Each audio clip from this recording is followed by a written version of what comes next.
দক্ষিণ চট্টগ্রামে প্রাকৃতিক সৌন্দর্য ঘেরা উপজেলা বাঁশখালী। আসসালামু আলাইকুম, আমি আছি এখন বাঁশখালী ইকো পার্কে। আর এই ইকো পার্কে কি আছে এ টু জেড এখন দেখব। ভিডিওটি উপভোগ করতে থাকুন আর দেখতে থাকুন এখানকার সৌন্দর্য।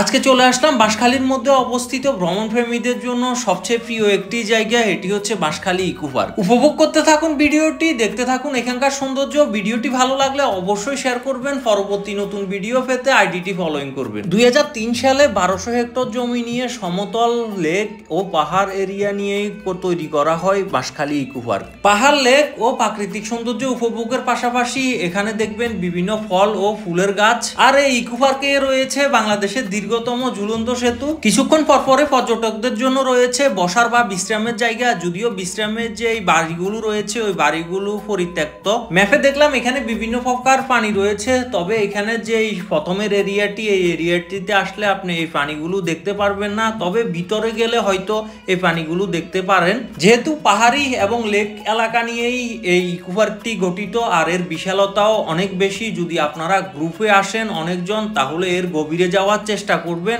আর যদি দুই একজন আসেন তাহলে ভিতরে যাওয়ার চেষ্টা করবেন না।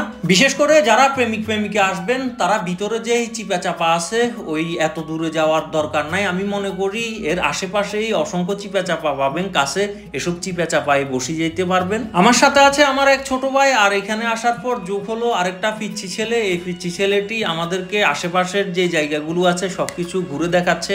আর এই দিক দিয়ে দেখতেছি ছাতার তলে কাপেলরা বসে আছে, বসে বিভিন্ন প্রকার গবেষণা করতেছে।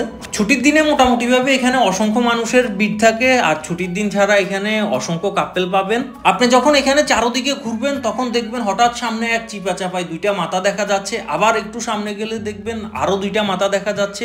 এভাবে কাপেলরা চিপা চাপায় বসে থাকে এখানে। তবে ভয় পাবার কোনো কারণ নেই, ওরাও মানুষ আমরাও মানুষ। ভালো থাকবেন, সুস্থ থাকবেন, সবসময় ভালো কিছু করার চেষ্টা করবেন, বেশি বেশি ভ্রমণ করবেন, নিজেকে খুশি রাখবেন।